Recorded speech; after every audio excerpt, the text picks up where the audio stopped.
Voilà, donc vous êtes à Bourges, il y a une belle cathédrale, ça fait en effet plus de 30 ans qu'on y va. Bon, l'écran est un peu sombre, mais là c'est la tombée de la nuit. Mais non, il n'est pas sourd, pas encore. Vous pouvez remarquer que les commentaires de Christian, on a fait beaucoup de prestations comme hier soir pour faire des animations, donc il essaye d'animer. Alors, la cathédrale de Bourges, 30 ans de suivi. Alors, je suis désolé pour les deux autres cathédrales, mais les chiffres sont assez impressionnants. Alors là, si vous regardez dans le rouge, on a 12 espèces qu'on a répertoriées sur le site depuis donc, un certain nombre d'années. En rouge, vous avez les espèces qui sont très rares, donc Noctume commune qu'on avait trouvé sur le parvis une fois, entouré par un cordon de police qui protégeait la chauve-souris, ce qui prouve qu'à Bourges, c'est quand même bien pour ces petites bêtes. Le grand rhinolophe, le murin latéraire, le rayard roux, le grand murin. Ça pour les espèces que je vais qualifier de rarissimes. Les régulières, donc on a du Vespertillon bicolore, ça c'est quand même très sympa. On a fait de l'écoute pour voir s'il y avait du swarming de Vespertillon bicolore. On a eu des signaux, mais jamais de cris typiques. Et les espèces communes, la sérotine commune et la pipistrelle commune. Donc Frédéric posait une question tout à l'heure sur est-ce que c'est un site de swarming? Oui, c'est un site de swarming et vraiment très important. C'est pas le Covid. Et donc, vous avez la porte du jugement dernier, et la porte du jugement dernier, c'est le grand portail qui s'ouvre sur la cathédrale. Et là, tous les automnes, vous avez des arrivées massives de pipistrelles, et on en a jusqu'à 200 dans le site. Alors, la porte du jugement dernier, la voilà. Donc, quand elle s'ouvre, les bêtes sont réfugiées entre les battants en bois qui font 6 mètres de haut et 6 mètres de large à peu près. Et vous avez des populations qui fluctuent en accordéon entre 50 et 250 chauves-souris en fonction de l'arrivée de l'hiver. Alors, quand vous ouvrez les portes de la cathédrale, l'archevêque reçoit des essaims de chauves-souris sur la tête. Donc toutes ces petites bêtes sont collées donc, entre le calcaire et le bois, et à l'ouverture des portes, elles chutent. Alors ce qui est étonnant déjà, dans le comportement des chauves-souris, elles sont de très petite taille, comme vous le savez tous pour les pipistrelles, mais elles ouvrent leurs ailes et elles ralentissent la chute si ça n'est pas en essaim. Donc on a très peu de mortalité directe malgré l'impact au sol. Alors, malgré l'impact au sol, mais c'est pas ça en fait qui les tue, ce sont les croyants qui rentrent dans la cathédrale en masse. Parce qu'avant l'ouverture des portes, les gens sont tous à faire le pied de grue devant le site, et quand une porte s'ouvre, les chauves-souris ne sont pas sorties d'hibernation, et donc on avait plus de bêtes piétinées. Alors là, vous voyez un essaim qui est tombé, dispersé, vous voyez les ailes ouvertes. Donc la mortalité induite n'est pas liée à la chute, mais à l'écrasement. Alors, hier soir, pour ceux qui étaient à la soirée, nous avons concouru avec une photo étrange. Donc ça, c'était les rencontres des coordinateurs d'il y a, je ne sais plus, une dizaine d'années. Et là, vous avez un drap de lit et on récupère en fait les bêtes quand on sait qu'il y a l'ouverture des portes. On est prévenu par le sacristain.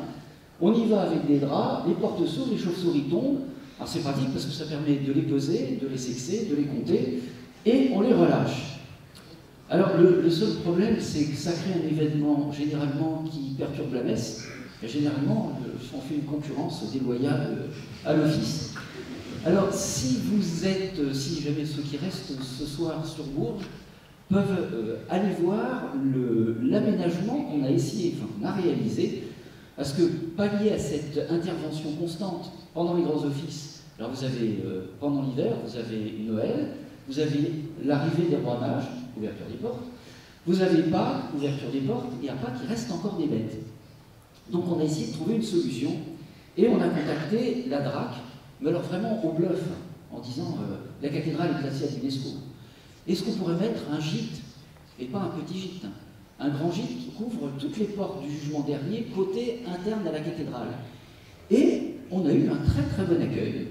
Alors, les premiers plans à gauche en haut, c'était mettre en place un système de bois, une couverture avec des 15 mm avec des tasseaux pour que les chauves-souris puissent remonter derrière ces grandes plaques de bois qui font un demi-cercle et qui sont au-dessus de la porte du jugement dernier. On a fait appel à un menuisier, on a fait établir les devis, et la responsable des bâtiments de France, la proposition qu'on avait faite, c'était du bois avec de la décoration ou du contreplaqué marine. Et elle nous a dit, ah non, ça c'est pas possible. Alors moi je pensais que le concept n'était pas possible, mais c'était le contreplaqué marine qui n'était pas possible. Il fallait du chêne massif. Alors le chêne massif, ça c'était le devis initial. Le chêne massif, ça va vous monter le devis énormément. Et chose étonnante, et je remercie les bâtiments de France et la DRAC, c'est que le site, ils l'ont pris en charge eux-mêmes.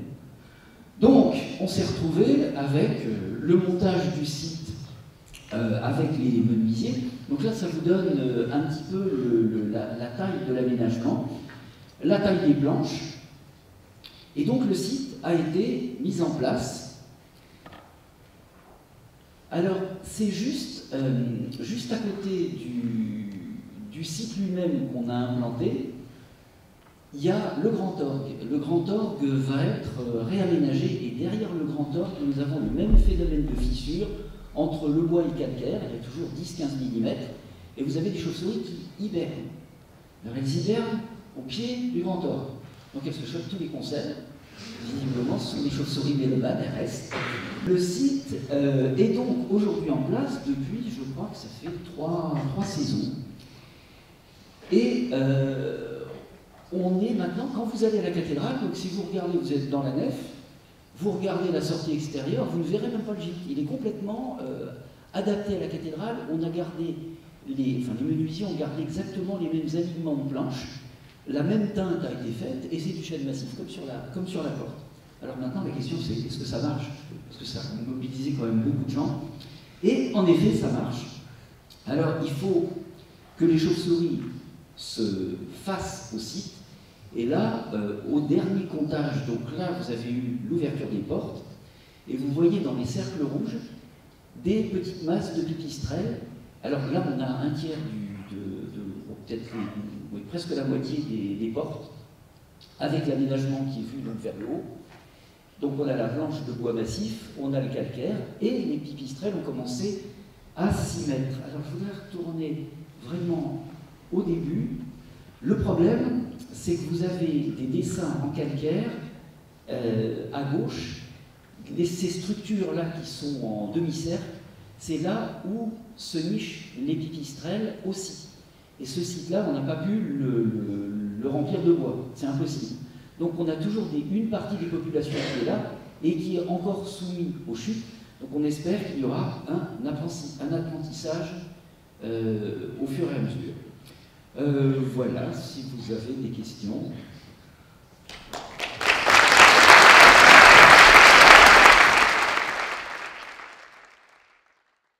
Sarah Forasté du groupe Chiroptère Océan Indien. Est-ce que ce serait possible de maintenir un écart un peu plus important entre la porte et justement les arcs de cercle en calcaire pour rendre l'espace moins favorable et que du coup elle remonte derrière les planches? Alors on y a pensé, le problème c'est que les portes sont massives et tout à l'heure les explications sur les oreillards en fait, sont les mêmes. Les chauves-souris se posent, rentrent, il faudrait démonter les portes de la cathédrale et les rapprocher, et en faisant ça, si on change l'interstice, on va, alors d'abord je pense qu'ils ne nous laisseront pas trop faire, je pense qu'ils ne seront pas d'accord, mais après si on change l'interstice, je pense que ça peut aussi peut-être changer les paramètres dans la cathédrale. On n'y a pas réellement pensé, vraiment. Je pense que déjà la surprise c'était qu'on ait eu l'accord de faire un aménagement tel que celui-ci. Donc pour ceux qui ont d'autres cathédrales ou d'autres bâtiments, ça peut faire référence. Mais ce qu'on aurait voulu faire par rapport à cette structure, c'était poser sur ces espèces de demi-cercles en calcaire quelque chose pour réduire l'épaisseur mais côté calcaire, pas côté porte. Mais on n'a pas testé, on va voir l'évolution au fur et à mesure. Les chauves-souris ne sont pas idiotes, hein. Elles savent que quand elles montent au sein du gîte, elles sont tranquilles, celles qui tombent au sol sont dérangées. On pense qu'il y aura un apprentissage sur le long terme. Alors là, je n'ai pas spécifié quelque chose, mais il y a eu une mise en valeur du bâtiment. Alors toutes les mises en valeur du bâtiment par la lumière posent des soucis pour les chauves-souris. Sur les 11 espèces, les rhinolophidae ont complètement déserté le site depuis que le site a été mis en valeur. Et là, il va y avoir, en plus de la dépose de l'orgue et des travaux sur l'orgue, il va y avoir une remise en place complète de la lumière. Donc là, on est dans la boucle, suite justement à cette opération, et on va essayer de travailler aussi sur des obscurcissements de certains secteurs pour voir si les rhinolophidés reviennent dans la cathédrale.